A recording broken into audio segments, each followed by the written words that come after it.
بسم الله الرحمن الرحيم. يا اخوان، انا حاليا بالحوش، ابى اعطيكم نظرة عليه من الداخل.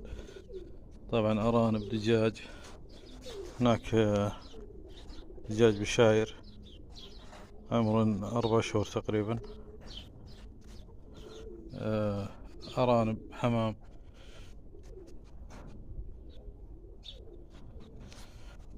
واحد ينوع باللي عنده.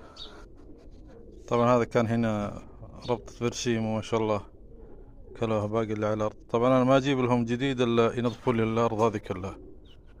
شايفين اللي بالارض البرسيم هذا ياكلونه كله، عقب اجيب لهم ربطة ثانية عشان لا يوسخون المكان.